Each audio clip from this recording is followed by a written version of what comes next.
네, 이분들은 이혼 소식도 놀라웠는데요. 이후에 SNS로 이 진실 공방을 벌이면서 더욱 이슈가 되고 있는 분들입니다. 바로 아나운서 출신 부부였죠. 박지훈, 최동석 씨 소식인데요. 두 사람은 2004년 K본부 아나운서 30기 입사 동기로 이 연을 맺어서 4년여의 열애 끝에 2009년 11월 이 부부의 연을 맺게 됩니다.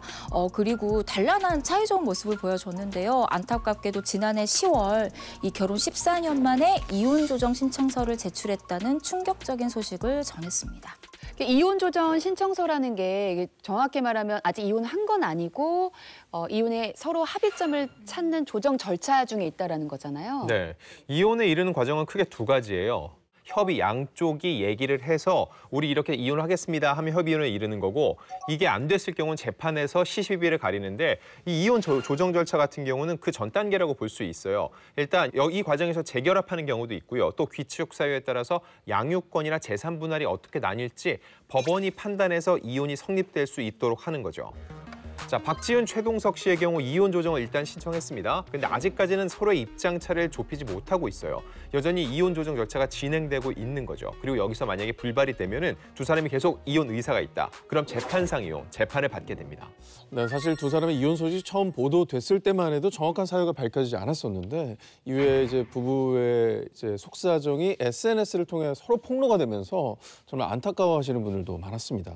네, 맞습니다. 사실 이 두 사람은요, 이혼 발표 전부터 이 서로의 SNS를 언팔로우해서 이 관계에 뭔가 문제가 생긴 거 아닌가라는 얘기가 나왔는데, 그러다 두 사람의 이혼이 알려졌을 당시에 이 최동석 씨가 과거 SNS에 올렸던 이 의미심장한 글들이 다시 소환이 되기 시작합니다. 누가 제주도에 살자고 했니? 난 여기가 맞네. 내 인생의 가장 큰 실수. 한남동 로터리에서 차를 돌리지 말았어야 했다. 그때가 하늘이 주신 기회였는데 라는 글들이었어요. 사실 이 글의 대상이 누군지도 나와 있지 않고 뭐 어떤 맥락인지도 다 생략된 말들이에요. 그래서 우리가 추측을 할 수밖에 없지만 이 글을 본 사람들은 최동석이 옛날부터 계속해서 시그널을 보내고 있었네. 귀책 사유가 박지훈한테 있었나 보네 라고 추측을 하게 되는 거죠. 당시 박지훈 씨가 이제 악의적 루머에 강경한 법적 대응을 하겠다고 밝히면서 조금 사그러드는 것 같았는데, 이제 그러다가 지난달에 온라인상에 한 목격담이 올라왔잖아요. 이 목격담 때문에 두 사람의 이혼설이 더욱더 이렇게 무게가 실리게 된 건데, 지난 2월이었어요. 각종 온라인 커뮤니티를 통해서 박지훈 씨가 경호원을 대동한 채 아들을 하교시키는 이런 모습을 봤다는 목격담이 퍼지기 시작을 한 겁니다. 근데 여기서 더 믿기 힘든 건 그 경호원이 다름 아닌 아빠, 박지훈 씨의 남편인 최동석 씨의 정강이를 발로 찼다. 이 모습을 봤다는 주장이 나오는 거죠. 이 얘기가 어쩔 수 없이 일파만파 퍼졌겠죠. 그러자 최동석 씨가 지난달 4일 SNS를 통해서 입장을 냈습니다. 경호원이 애아빠의 정강이를 차고 사과하게 하는 어설픔. 명분 없는 미친 칼춤 잘 봤다. 이런 글을 올렸거든요. 박지훈 씨가 고용한 경호원에게 내가 폭행을 당했다. 이 얘기가 사실이라고 주장하는 것이라 볼 수 있습니다. 야, 근데 이게 좀 일반적이진 않잖아요. 이게 만약에 사실이라고 한다면 박지훈 씨는 경호원을 왜 고용한 걸까요? 그래서 많은 분들이 추측하기로는 어떤 양육권 문제 때문에 경호원들이 등장한 게 아닌가라는 추측들도 하시더라고요. 맞습니다.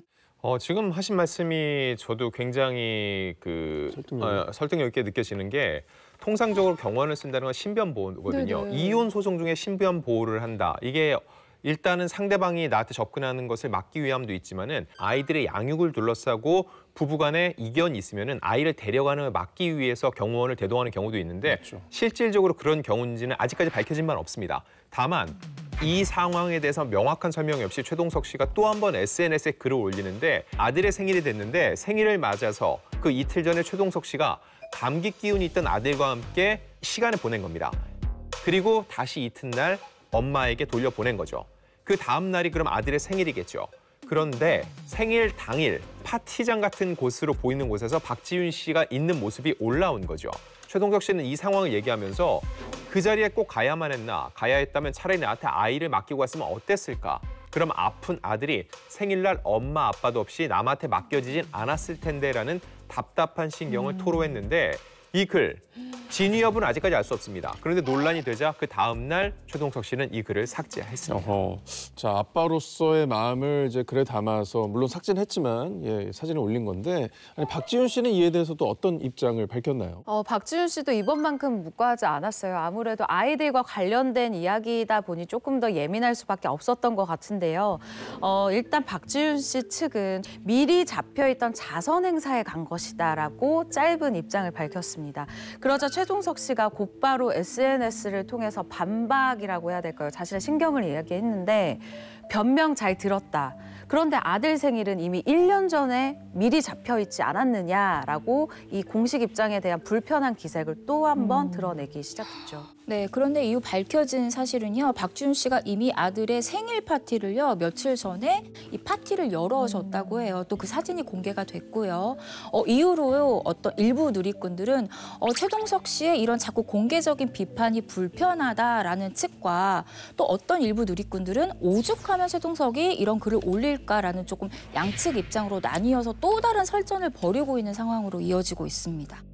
가만 보면 최동석 씨 같은 경우는 SNS를 통해서 계속 폭로를 하고 있는 반면 우리 박지윤 씨 같은 경우는 크게 뭐 반박하거나 명확한 입장을 밝히지는 않는 것 같아요. 네, 정확히 보셨는데 이에 대해서 제가 박지윤 씨 지인들이나 소속사를 통해서 취재를 해봤는데 일단 자신의 입장이 양육권과 친권 판결 결과에 영향을 미칠 것을 우려해서 조심스럽다고 합니다. 박지윤 씨 입장에서는 억울한 것도 있고 할 말도 많다. 하지만 이 재판부의 판단이 나온 후에 입장을 밝히지 않을까 생각이 들고요.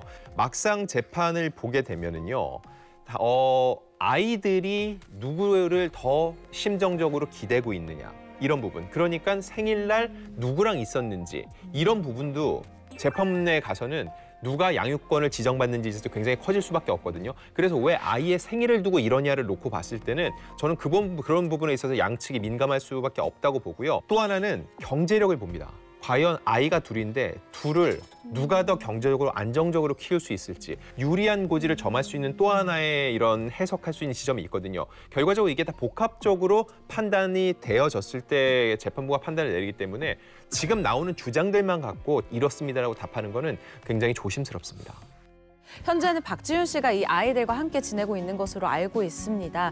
최근 박지윤 씨가 이 바쁜 스케줄 속에서도 아이들을 데리고 또 일본 여행을 갔다 왔다고 해요. SNS를 보면은 최동석 씨 역시도 아이들과 이제 만나는 날이 되면은 장 봐서 아이들 밥도 먹이고 이런 것도 사진으로 올라오고 있어요. 이 복잡한 상황 속에서도 엄마로서 그리고 아빠로서 본인들의 역할을 다 하고 있는 두 사람이기 때문에 정말 끝까지 그냥 응원의 목소리만 보내주는 것이 옳지 않을까라는 생각이 듭니다.